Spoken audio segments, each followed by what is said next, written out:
Okay, so we'll start with next part of this chapter. So as you remember, name of this chapter was structure of atoms and nuclei. मतलब basically atomic physics and nuclear physics. So atomic physics में we have already seen details of different models. We have seen in detail how does hydrogen spectrum looks like. We have solved numerical so on and so forth. तो अब हमको start करना है with nuclear physics.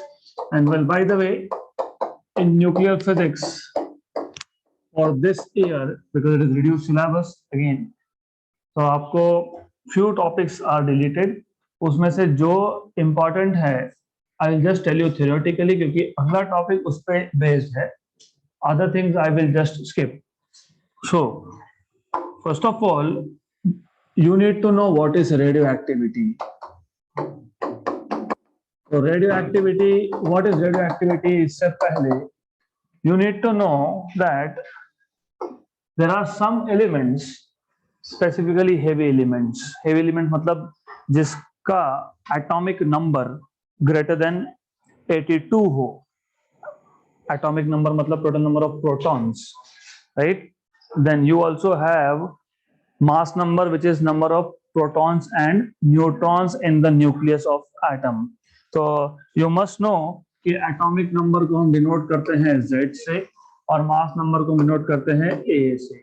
और आपको ये भी पता होना चाहिए कि आपको किसी एलिमेंट को रिप्रेजेंट करना है, किसी एक एलिमेंट के न्यूक्लियस को रिप्रेजेंट करना है. लेट अस से X वो एक न्यूक्लियस है जिसको आपको रिप्रेजेंट करना है. तो you always write down Z over here और आप यहाँ लिखते हो मास नंबर. कुछ बुक्स में यहाँ पे Z लिखा होता है, डजंट मैटर, राइट? एंड यहाँ पे you can write down what is number of nucleons. So depends. Some books will not write down nucleon number. They will just write down mass number and atomic number. Some books will write atomic number here. Some books will write neutron number there. So depending on notations, doesn't matter really. तो ऐसा आप लिख सकते हो.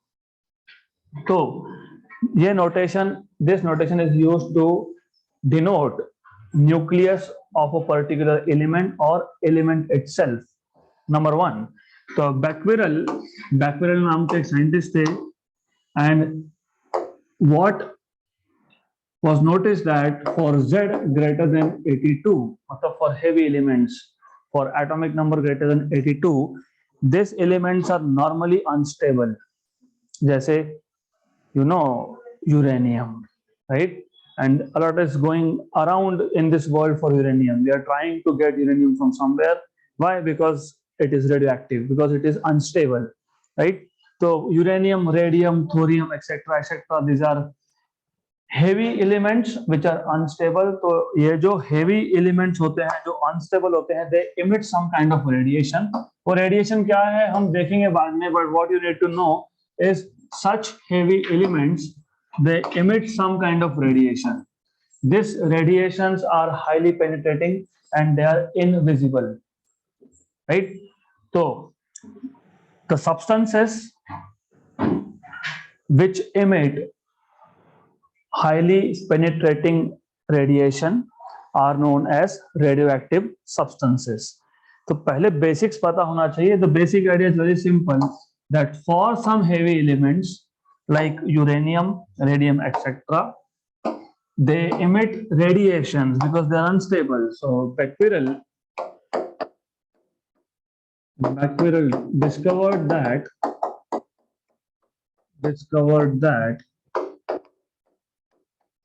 heavy elements like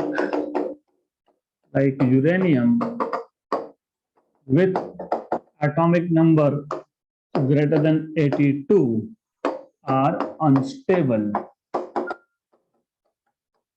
They're unstable and they emit radiations. Such unstable elements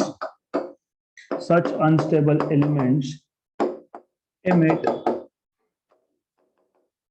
highly penetrating radiations. तो अभी that time, because it was not known कि particle भी emit हो रहा है, that time they thought maybe they're only radiations. That is why that time it was said that such elements emit highly penetrating radiations. Penetrating radiations. So such substance which emit highly penetrating radiations are known as radioactive substances. So such substances which emit highly penetrating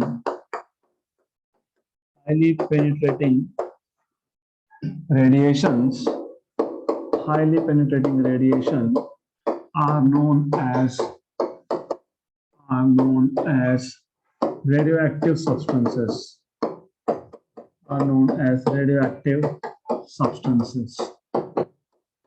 और ये जो phenomena है, phenomena of emission of highly penetrating and invisible radiation from unstable nuclei, क्योंकि radiation nuclei में से emit होता है, is known as radioactivity. सिर्फ मैं इसमें एक extra word डालने वाला हूँ. So what is radioactivity? The phenomena of spontaneous emission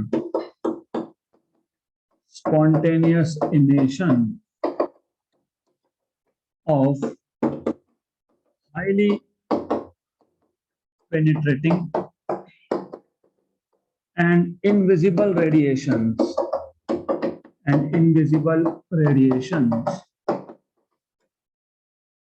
from nucleus of unstable element,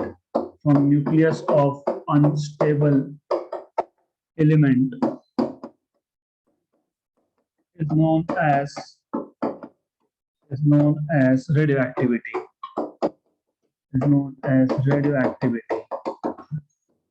There are few words which are really important. Spontaneous का मतलब ये होता है that occurs on its own without triggering. क्योंकि हम ट्रिगर भी कर सकते हैं, मतलब we can force some nucleus to emit radiation. Yes, we can do that. अगर वैसा करते तो उसको बोलते हैं stimulated emission. But in this case, this particles, this unstable nuclei, they are emitting radiation on their own. So spontaneous meaning to say अपने आप ही हो रहा है ये. Good. Then penetrating मतलब which can go into a material to some depth. For example, कोई radiation emit हुआ तो उसके आगे अगर मैंने कोई material रख दिया तो it can go inside that material. So penetration मतलब going inside that material. So because they are highly energetic, इसका मतलब they can go to good amount of depth inside a material. तो सबसे पहले बेसिक्स को क्लियर रखो. अब होता क्या है, whenever a nucleus emits such radiation, it is said to undergo decay or disintegration. मतलब बेसिकली क्या हो रहा है, न्यूक्लियस है जो अनस्टेबल है, उसको स्टेबिलिटी चाहिए. अब stability, why stability? You see, and anyways everything in this universe wants to achieve stability. तो मॉलिक्यूल्स क्यों बनते हैं? उसी की वजह से बनते हैं. You know H2O, why H2O is formed? Because H2 hydrogen, H2 दोनों के पास एक ही इलेक्ट्रॉन है और स्टेबल होने के लिए पहले ऑर्बिट में 2 चाहिए. ऑक्सीजन के पास लास्ट ऑर्बिट में 6 इलेक्ट्रॉन्स है, स्टेबल होने के लिए 8 चाहिए. तो वो एक हाइड्रोजन के साथ एक शेयर करेगा, दूसरे हाइड्रोजन के साथ दूसरा शेयर करेगा. तो this is how they basically achieve stability, right? तो even atoms come together to form molecules to achieve stability, so to say, बोल सकते हो stability achieve करने के लिए. Similarly, हर एक atom का nucleus also wants to become stable. So if you see, you will definitely go through this during JEE classes. तो अभी तो इतना जरूरत नहीं है इसका, but anyways, when you plot proton number and neutron number, तो ideally यहां पे एक कर्व है, समथिंग लाइक दिस. पहले स्ट्रेट होता है, फिर थोड़ा सा वो डाइवर्ट हो जाता है. So something like this. I am not drawing exactly up to the scale, I am just telling you a rough idea. तो I am just giving you approximate idea of this, something like this. अब जो भी elements, मतलब जो भी nucleus, क्योंकि element से मेरा मतलब न्यूक्लियस में क्या होता है, प्रोटॉन्स एंड न्यूट्रॉन्स. तो जो भी न्यूक्लियस इस कर्व पे लाई करेगा, all those are stable nucleus, so they will not undergo any kind of reaction, they will not undergo decay. इसको छोड़ के जो भी न्यूक्लियस है, यहाँ पे भी हो सकता है, मतलब high N number and low Z number, या फिर high Z number and low N number. Z number मतलब प्रोटॉन एंड एन नंबर मतलब न्यूट्रॉन. तो these will try to achieve stability. For example, अगर यहाँ पे एक पार्टिकल है आपके पास, न्यूक्लियस है, उसको स्टेबल बनना है, मतलब उसको इस कर्व पे आना है. अगर उसको कर्व पे आना है तो it has to undergo some decay. तो वो कुछ पार्टिकल्स या रेडिएशन इमिट करके it can reach this curve. तो ultimately the point here is कि जितने भी न्यूक्लियस है, all the nucleus wants to be on this stability curve, right. अब स्टेबिलिटी अचीव करने के लिए, एज आई टोल्ड यू, जो न्यूक्लियस स्टेबल नहीं है वो न्यूक्लियस क्या करेंगे, they will give out something here I mean they will give out radiation और दे विल इमिट पार्टिकल्स. तो जब वो रेडिएशन या पार्टिकल इमिट करेगा, the nucleus is said to undergo decay और disintegration. So whenever an unstable nuclei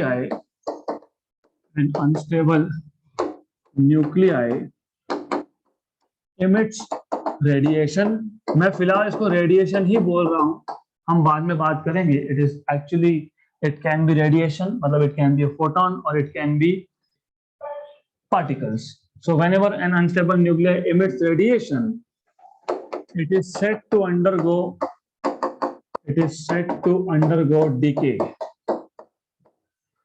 decay or disintegration.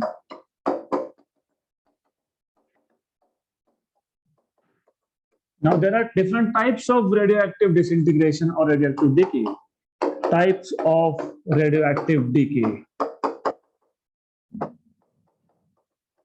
So an unstable nucleus, for example, I am taking one of this unstable nuclei. जो unstable nucleus है, they may undergo decay, or decay are of three types. एक, it may emit just energy, मतलब it may just emit photons. अगर ऐसा हुआ तो उस DK को हम लोग बोलते हैं गामा डीके. तो गामा डीके में only energy is emitted from a nucleus.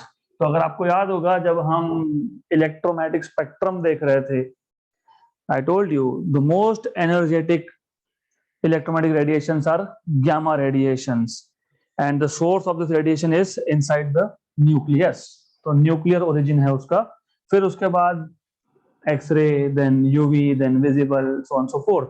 तो इसका ओरिजिन है nuclear origin, it comes from nucleus. Then you may also have, maybe depending on which type of unstable nucleus we are talking about, तो they may emit alpha particles, उसको बोलते हैं alpha decay.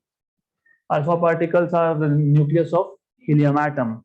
So unstable nuclei may also undergo alpha decay, मतलब it may end up emitting nucleus of helium. Then third, maybe they can undergo beta decay, or beta decay is of two types. So it may undergo beta decay. Beta decay दो type का है. Beta decay is of two types. एक तो हम बोलते हैं beta minus, और दूसरा होता है बीटा प्लस. तो ये बीटा माइनस और बीटा प्लस क्या है, we will see. Beta decay. You have two types of beta decay. One is beta minus, other is beta plus. Beta minus and beta plus. Beta minus मतलब when electron is emitted from a nucleus. Interesting. Electron cannot stay inside nucleus, but it can be produced inside nucleus, and as soon as it is produced, it is thrown out. So beta decay मतलब emission of electron, and beta plus मतलब emission of positron. Positron is not proton. Positron is positive electron. ऐसा भी होता है, positive electron भी होता है. What is difference? charge on electron is minus E, charge on proton is plus E. Mass of electron is me, mass of positron is me. Proton में charge plus ई तो होता है, लेकिन प्रोटॉन का mass it is 1.67 into 10 power minus 27, और positron में charge तो plus ई है but mass is mass of electron that is 9.1 into 10 power minus 31. तो positron is a particle with plus E charge but less massive as compared to proton. So there are two types of decay, beta minus and beta plus, right? तो अब सबसे पहले you need to know basics. Radioactivity क्या? Unstable nuclei, specifically heavy elements, उनके nucleus they are unstable, and to achieve stability they emit some radiations.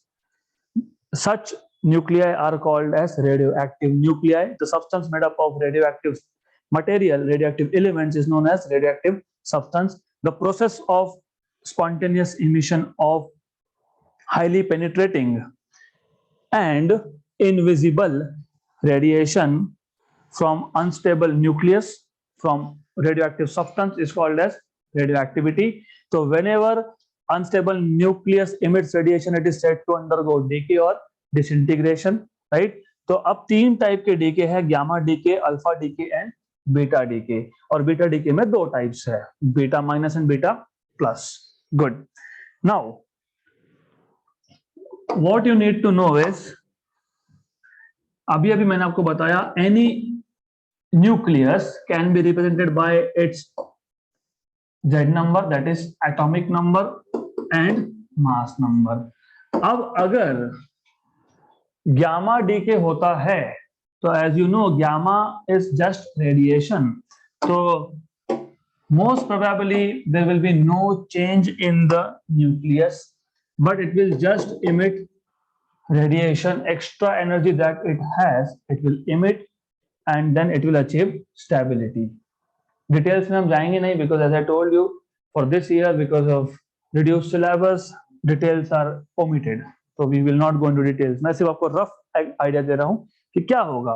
Gamma मतलब radiation emit हुआ, particle तो emit हुआ नहीं. जब पार्टिकल इमिट हुआ नहीं तो ए और जेड नंबर में चेंज होगा नहीं. बट नॉर्मली क्या होता है, नॉर्मली ये जो प्रोडक्ट बनता है, ये प्रोडक्ट भी रेडियो एक्टिव होता है. मतलब radio active element decades into another radio active element, it will decay into another. कब तक? जब तक स्टेबल नहीं मिलता तब तक. तो this is called as radioactive disintegration. So they are basically it kind of a chain reaction, एक के बाद दूसरा, दूसरे के बाद तीसरा. कब तक चलेगा? जब तक स्टेबल नहीं मिलता तब तक. तो मैं आपको रफ आइडिया दे रहा हूं. अब डिपेंड करता है कि कौन सा इमिट हुआ, गामा रेडिएशन इमिट हुआ. तो then you must know properties of gamma radiation which will again not be discussed in details. तो सिर्फ इतना पता होना चाहिए गामा रेडिएशन क्या है. They are electromagnetic radiations of high energy. Then क्योंकि ये रेडिएशन है, फोटॉन्स है, they are photons of high energy. Photons पे चार्ज होता है क्या? नहीं. तो they will not be deflected when they pass through electric और magnetic field. Number 3, photons definitely have much more penetration power compared to particles. So they have high penetration power, and because they are radiation, they move with speed of light, 3 into 10 power 8 meter per second. तो मैं आपको सिर्फ rough बता रहा हूँ कि there are some more properties also which we will not discuss here. Then second case is decay of alpha particle. मतलब एक radioactive nucleus है आपके पास, to it will emit alpha particle. You know alpha particle is nucleus of helium. 2 proton, तो proton number क्या आएगा इसका? 2. 2 neutron, 2 proton, तो mass number कितना आएगा? 4. राइट? इसका मतलब जो बाय प्रोडक्ट, मतलब जो प्रोडक्ट बनेगा, not by product, this is basically ये जो एलिमेंट है X अनस्टेबल, ये स्टेबल होने के लिए इसने अल्फा पार्टिकल इमिट कर दिया. तो जो नया न्यूक्लियस बनेगा, new nucleus that is form, उसका Z नंबर 2 से कम होगा. क्यों? क्योंकि 2 प्रोटॉन तो अल्फा ले गया साथ में. तो जो बचा हुआ न्यूक्लियस है, example, always it is better to visualize this. For example हमारे पास ये है X, and by the way ये जो X मैं लिख रहा हूं विच इज ZA, इसको आप बोलते हो parent nuclei, this one is parent nuclei. So when it decays, decay होना मतलब it will emit, let us say it emits alpha particle, so it emits alpha particle, right? तो ये alpha particle emit हो गया यहाँ से, ये है अल्फा, और आपको पता है इसका अल्फा इज 2 और यहाँ पे 4. तो x is basically becoming y. अब y क्यों हो रहा है उसका आपको पता होना चाहिए. You should know, you should understand periodic table exactly. तो आपको पता होना चाहिए कि आइसोटोप्स मतलब क्या, आइसोटोन्स मतलब क्या. आपको ये पता होना चाहिए कि जब तक प्रोटॉन नंबर चेंज नहीं होता तब तक एलिमेंट चेंज नहीं होता. फॉर एग्जांपल हाइड्रोजन के 3 isotope, hydrogen, deuterium, tritium. If you see तीनों में प्रोटॉन एक एक ही है. हाइड्रोजन में न्यूक्लियस में एक ही प्रोटॉन है. ड्यूटेरियम में, ड्यूटेरॉन में you have 1 proton and 1 neutron, and then tritium 1 proton and 2 neutron. तो जब तक प्रोटॉन नंबर चेंज नहीं होगा तब तक एलिमेंट चेंज नहीं होता. The moment proton number changes, element changes. इसलिए आइसोटोप को डिफाइन कैसे करते हो, atoms of same element, right, which has same number of protons but different number of neutrons. Isotones में क्या बोलते हो, एटम्स ऑफ डिफरेंट एलिमेंट्स, क्योंकि उसमें Z नंबर सेम नहीं होता बट न्यूट्रॉन नंबर सेम होता है. गुड. तो because as I told you just now कि क्या हुआ, ऐसा हुआ कि यहाँ पे एक अनस्टेबल न्यूक्लियस था, उसने अल्फा पार्टिकल इमिट किया. अल्फा पार्टिकल मतलब 2 प्रोटॉन भी ले गया. तो जो नया बनेगा उसमें प्रोटॉन नंबर 2 से कम होगा और मास नंबर 4 से कम होगा, राइट, क्योंकि 4 ये ले गया तो A-4. तो ये नया बनेगा तो ये x का कन्वर्जन हो जाएगा something new which is y. तो x is called as parent nuclei, y is called as daughter nuclei, and this is basically the particle that is decayed, right? So why it is not called as son nuclei, I don't know. It is called as daughter nuclei to daughter nuclei. Good. Then this is interesting. अब यहाँ पे क्योंकि alpha particle emit हुआ, या that is what you need to always understand. X की जगह पे Y क्यों लिखा, बिकॉज प्रोटॉन नंबर चेंज हुआ. तो अगर आप चेक करोगे तो प्रोटॉन नंबर और mass number is conserve. Left hand side पे जेड, तो राइट हैंड साइड पे भी Z-2 + 2 जेड, A-4 + 4 तो A. तो in any decay proton number मतलब atomic number and mass number, they are always conserved. So number 1, only those reactions are possible, those decays are possible in which these numbers are constant, right? अब जैसे यहाँ पे gamma के कुछ properties थे वैसे यहाँ पे अल्फा के भी प्रॉपर्टीज है. First of all alpha particle is nothing but helium nucleus, मतलब इट हैज 2 प्रोटॉन्स, मतलब इट इज पॉजिटिवली चार्ज. और क्योंकि ये पार्टिकल है और उसमें भी 2 प्रोटॉन 2 न्यूट्रॉन है तो हेवी है. हेवी है तो इसका स्पीड गामा के कंपैरिजन में कम होगा. स्पीड कम होगा मतलब काइनेटिक एनर्जी कम होगा. काइनेटिक एनर्जी कम होगा मतलब इसका पेनिट्रेशन डेप्थ कम होगा compare to gamma rays. Okay, gamma radiation basically. Then of course it is positively charged particle, so it will be deflected by electric and magnetic fields, so on and so forth. We will not go into details again. सिर्फ आपको एक rough picture पता होना चाहिए because we have to start. Real theory starts on next topic. अब similarly you will see beta decay, और beta में 2 type का. एक तो है बीटा माइनस. बीटा माइनस मतलब क्या, बीटा माइनस मतलब इलेक्ट्रॉन का इमिशन न्यूक्लियस में से. और आपको पता है इलेक्ट्रॉन का प्रोटॉन नंबर तो होता है नहीं होता ना. इलेक्ट्रॉन का प्रोटॉन नंबर होगा क्या, नहीं होगा. What is proton plus e, what is electron minus e. तो जब इलेक्ट्रॉन इमिट होगा तो -1 लिखोगे यहाँ पे, लेकिन मास नंबर 0 लिखोगे क्योंकि mass number deals with mass of proton and neutron. Electron does not have any proton neutron. तो सिर्फ चार्ज के मामले में Z इज -1, राइट. तो ये अगर -1 हुआ तो यहाँ पे क्या लिखना पड़ेगा, +1. तब जाके Z +1 -1 इज z और a नो चेंज, राइट, क्योंकि z चेंज हुआ इसलिए y लिखा है, तो इसका मतलब एलिमेंट चेंज हो गया, राइट। तो you have parent, daughter and then electron, तो यहाँ पे आपके पास आएगा एक इलेक्ट्रॉन, तो you will have electron over here, तो minus e, right. Similarly what you will have is beta plus emission of positron. So you may have emission of positron. Good. तो in case of emission of positron, बाकी सब तो it's fine. सिर्फ जहां पे आपने -1 लिखा है वहां पे आप क्या लिखोगे? +1. Why +1? Because positron has positive charge. So here you will write down +1 और यहाँ प्लस लिखा तो यहाँ पे z माइनस होगा, राइट। तो you will have this. And again, चाहे वो बीटा प्लस हो चाहे वो बीटा माइनस हो, उसके properties will be slightly different from alpha क्योंकि they are negatively charged. Definitely they will be deflected by electric and magnetic fields, but they are less massive. मतलब they have more velocity of emission possibly generally, क्योंकि ये less massive है, सिर्फ एक ही electron का मास है इसके ऊपर, चाहे वो E प्लस हो या फिर E माइनस हो। लेकिन अल्फा पार्टिकल में 2 प्रोटॉन और 2 न्यूट्रॉन थे, तो वो मैसिव थी। मतलब वी एक्सपेक्ट कि जो ये बीटा पार्टिकल्स है इसका बेसिकली पेनिट्रेशन पावर अल्फा से ज्यादा होगा लेकिन गामा से कम होगा। गुड।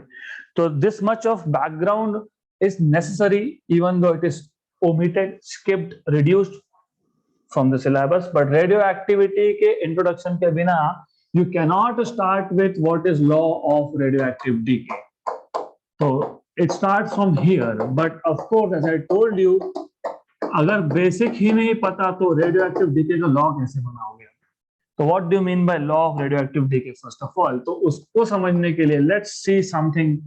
Let us say हमारे पास some number of radioactive elements है. We have some number of radioactive elements, and as you already know, these radioactive elements are unstable. So ये जो आपके पास radioactive nuclei है, एलिमेंट बोलो या न्यूक्लियाई बोलो, ultimately element बोलोगे मतलब एटम्स बोलोगे तो अंदर न्यूक्लियाई होता ही, राइट। तो ये जो आपके पास n number of radio active nucleus है, बिकॉज दे आर अनस्टेबल है, तो ये जो पेरेंट न्यूक्लियस है इसका कन्वर्जन किसमें होगा? डॉटर में। मतलब after some time what you will see is इसमें से कुछ ऐसे एलिमेंट है जो डीके हो गए मतलब they are now new species, x का कन्वर्जन वाई में, राइट है ना, एक्स का कन्वर्जन वाई में, मतलब daughter parent has decayed into daughter, right. अब आपका definitely there is a confusion जो होना ही चाहिए। The question is, the confusion must be कि ऐसा क्यों, थोड़े ही क्यों हुए, बाकी के क्यों नहीं हुए? सबके सब एक साथ होने चाहिए ना, क्योंकि सारे के सारे अगर ये सारे के सारे यूरेनियम के न्यूक्लियस है तो यूरेनियम तो सारे के सारे अनस्टेबल होंगे, तो सबके सब डायरेक्टली कन्वर्ट होने चाहिए न्यू स्पीसीज में, मतलब डॉटर न्यूक्लियाई में। But wait a minute, we don't know कि सबके सब एक साथ बने थे क्या? अगर इनका प्रोडक्शन मतलब the time eight which they were produced, they were formed, अगर फॉर्मेशन टाइम सेम होगा तो फिर एक साथ डीके होंगे, but you don't no, may be इनमें से कुछ पहले फॉर्म हुए तो वो पहले डीके होंगे, राइट, बाद में फॉर्म हुए वो बाद में डीके होंगे। तो क्या हो रहा है, विथ टाइम जो रेडियो एक्टिव न्यूक्लियस है दे आर डीकेइंग, उनका नंबर कम होते जा रहा है, और जो डॉटर न्यूक्लियाई है उनका नंबर बढ़ते जा रहा है। तो daughter nuclei is increasing with time, right. Now the question here is, हमको ये पता करना है कि how many number of parent nuclei are getting converted to daughter nuclei per second. हर एक सेकेंड में कितने unstable nuclei they are basically getting converted to new type of nuclei. New type of nuclei may or may not be stable. हो सकता है कि वो stable हो सकता है वो स्टेबल नहीं हो, राइट? तो that is given by radioactive decay law. तो वो जो रूल बनेगा, वो जो फॉर्मूला बनेगा, that will be called as radioactive decay law. तो first of all you need to write down, note down the statement here, because it will give you some basic information. So what is radioactive decay law? So it tells you the number of radioactive nuclei disintegrating per unit time, मतलब rate of decay, right? So the rate of decay, rate जहां पे भी आया मतलब derivative with respect to time, right? जैसे आप बोलते हो rate of change of velocity is acceleration, rate of change of displacement is velocity. Rate, the moment you write rate, इसका मतलब that is derivative with respect to time. So rate of decay of radioactive nuclei, इसका मतलब as I told you, इसका मतलब the number of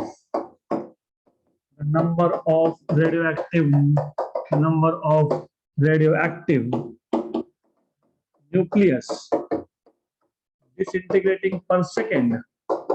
disintegrating मतलब decaying. Disintegrate होना क्यों बोलते हैं? इंटीग्रेशन मतलब ब्रिंगिंग टुगेदर एंड डिसइंटीग्रेटिंग मतलब सेपरेशन, राइट? तो एक न्यूक्लियस में से एक पार्टिकल इमिट हुआ तो डिसइंटीग्रेशन हुआ. So the number of radioactive nucleus disintegrating per unit time. तो रेट ऑफ रेडियोएक्टिव डीके मतलब the number of radioactive nucleus disintegrating per unit time is directly proportional to number of unchanged, ये unchanged क्या बताता हूं? number of unchanged nuclei present at that time.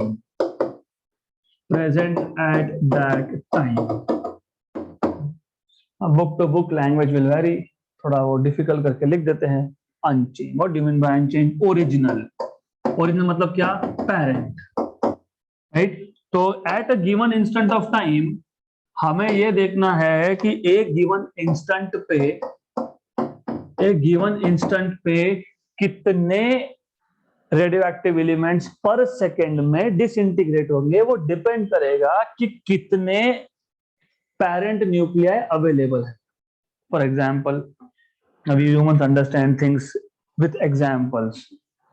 मान लो मेरे पास दो box है, दोनों बॉक्स में मैंने same radioactive substance just like uranium रखा है. एक बॉक्स में आई हैव 10,000 न्यूक्लियाई एंड दूसरे बॉक्स में आई हैव लेट अस से 100 nuclei. For example, late us से कि एक सेकेंड में 5% डिसइंटीग्रेशन होता है, राइट? तो जिसमें 10,000 थे उसमें एक सेकेंड में कितने डिसइंटीग्रेट हो गए? What is 5% of 10,000? 50. Is it? What is 10% of 10,000? एक जीरो कम कर दो. What is 5% of 100? 5. What is 5% of 1000? 50. What is 5% of 10,000? 500. तो जिसमें 10,000 न्यूक्लियाई थे उसमें एक सेकेंड में 500 गए. 500 का कन्वर्जन हो गया डॉटर में, और जिसमें 100 थे उसमें से 5 का कन्वर्जन हुआ है, राइट? तो किसमें ज्यादा डीके हुआ? जिसमें ज्यादा पेरेंट न्यूक्लियाई, मतलब कौन से? अनचेंज्ड क्यों बोल रहे हैं? ये तो हमने इनिशियल सिचुएशन देखा. उसके बाद के सिचुएशन में क्या होगा? उसके बाद के सिचुएशन में बॉक्स 1 में यू हैव 500 गए 10,000 में से, कितना बचा? 9,500. एंड बॉक्स नंबर 2 में यू हैव 95. अब ये 9,500 का 5% डीके होगा और यहाँ पे 95 का 5% डीके होगा. किसका ज्यादा हुआ? जिसमें पार्टिकल ज्यादा थे. कौन से न्यूक्लियाई ज्यादा थे? ओरिजिनल मतलब कौन से? अनचेंज, जो चेंज नहीं हुए. तो यू सी, स्टेप 1 से स्टेप 2 में आए तो there are some blue dots here. तो ये है अनचेंज्ड, जिनका डीके नहीं हुआ.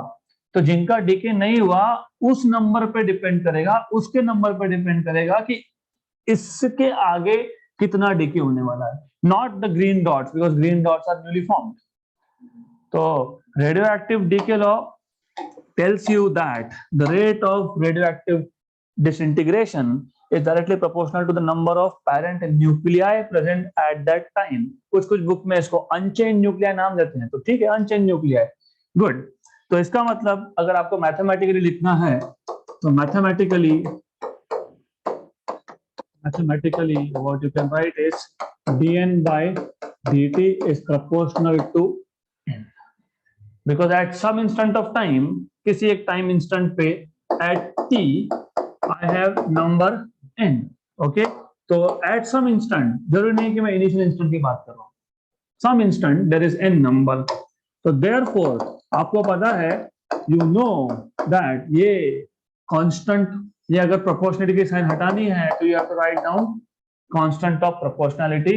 So where this lambda is constant of proportionality,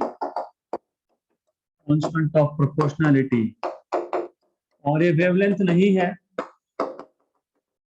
constant of proportionality, and is known as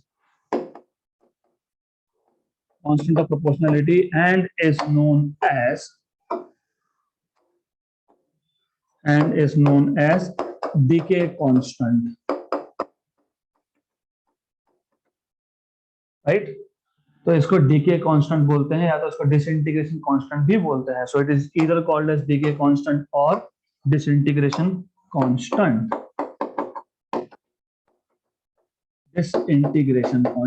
And you have to put a negative sign. Why negative sign? क्योंकि जो original parent nuclear था उसका quantity with time कम हो रहा है, तो negative sign indicates that the amount of या the quantity of parent nuclear is decaying with time. So negative sign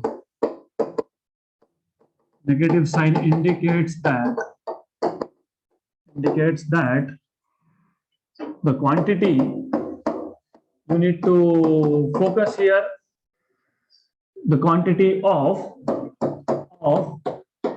parent nuclei is decreasing with time,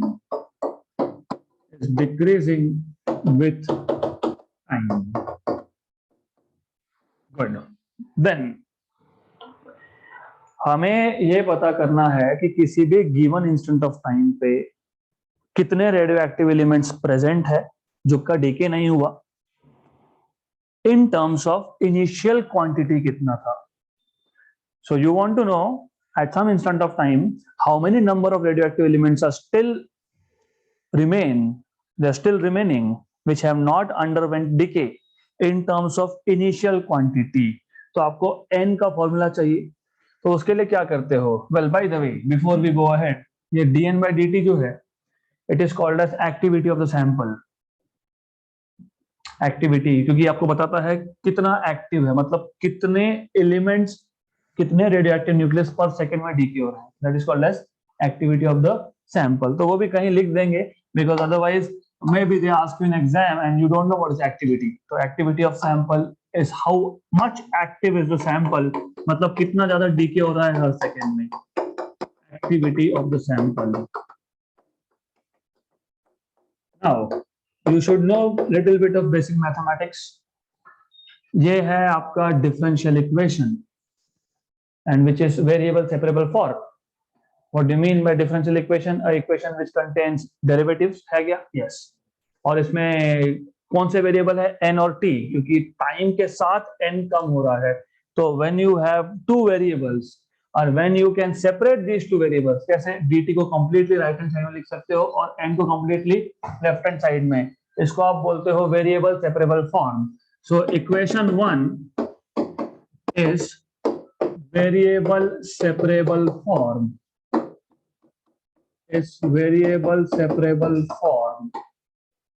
Right? तो ये variable separable form है. तो therefore what you can do is dn by n, n को सिर्फ shift कर दिया और dt को वहां लिख दिया. Once you separate variables, you need to integrating on both sides, क्योंकि ये standard procedure है differential equation को solve करने का. A differential equation which is in the form, which is in variable separable form, उसका standard procedure है ये. पहले variables को separate करो, फिर integrate करो. Integrating on both sides. integrating on both sides.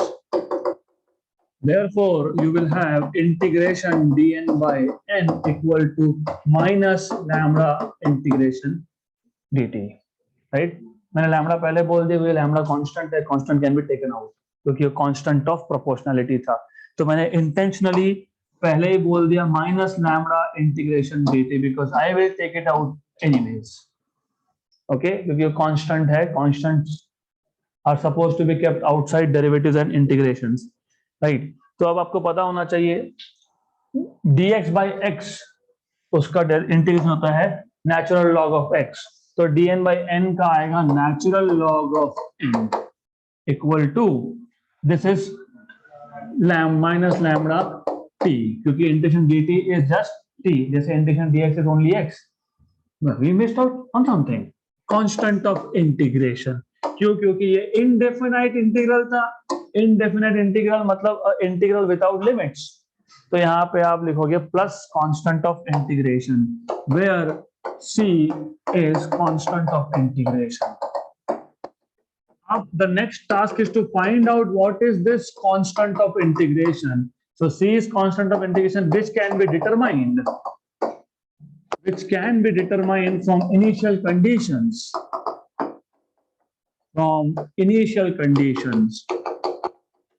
What do I mean by initial conditions? तो physics में जब आप इंटीग्रेशन करते हो, इनडिफिनाइट इंटीग्रेशन, उसका ये कांस्टेंट ऑफ इंटीग्रेशन फाइंड करने के लिए दो तरीके होते हैं, एक तो इनिशियल कंडीशन यूज करो या तो बाउंड्री कंडीशन यूज करो। बाउंड्रीज पे क्या हो रहा है, अगर याद होगा एसएचएम में हमने बाउंड्रीज की कंडीशन यूज किए थे, at x equal to a v equal to 0, तो यहाँ पे at t equal to 0 n equal to let us say n0, मान लो इनिशियली 0 टाइम पे n0 क्वांटिटी अवेलेबल था, तो this is initial condition. So at t equal to 0 initial quantity को हमने बोल दिया n0, सब्स्टिट्यूट कर देंगे इक्वेशन नंबर 2 में। So substitute this in equation number 2.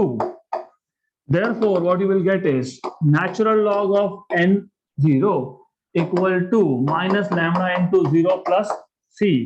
Therefore, c equal to, ये तो 0 हो गया, natural log of n0.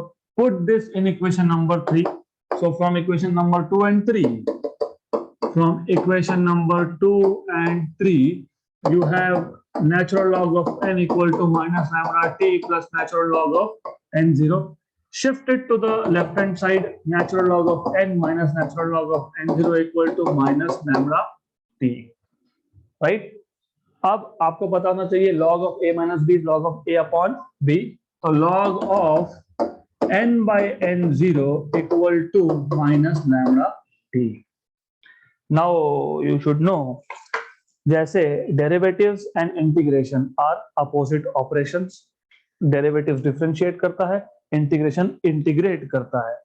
जैसे plus and minus are opposite operation, जैसे multiplication and division are opposite type of operation, वैसे ही लॉग का अपोजिट ऑपरेशन है एक्सपोनेंशियल।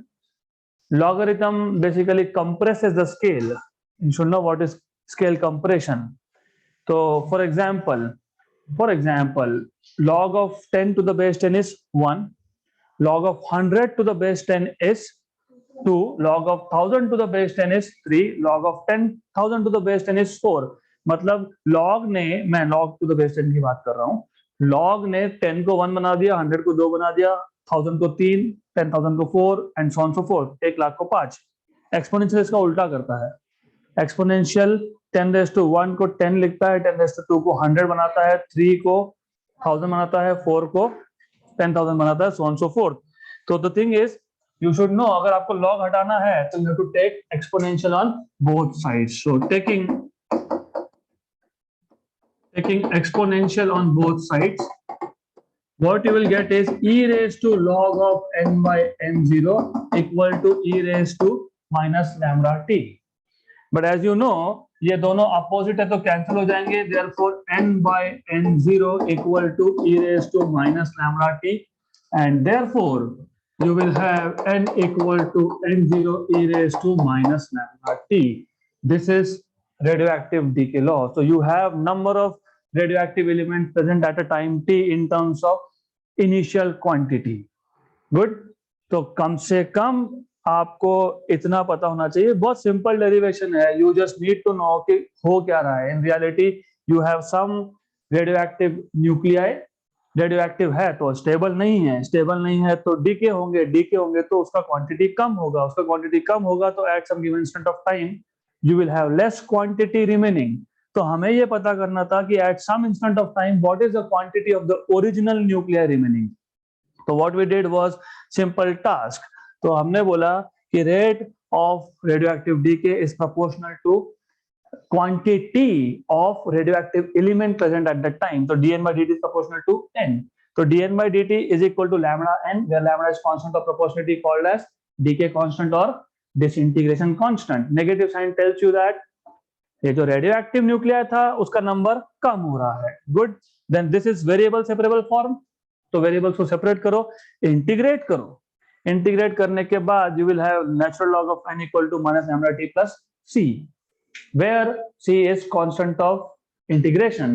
इसको फाइंड करना है तो इनिशियल कंडीशन यूज करोगे. इनिशियल कंडीशन क्या था?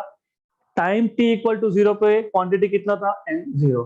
Substitute, then basically you will get c, value of c, plug it there, put it there in equation number 2. उसके बाद आपके पास एक इक्वेशन आया जिसमें log दिख रहा है. log नहीं चाहिए तो take exponential, and finally you will get to this equation. So in the next session we will plot how this graph looks like and few more things. So that's it for today.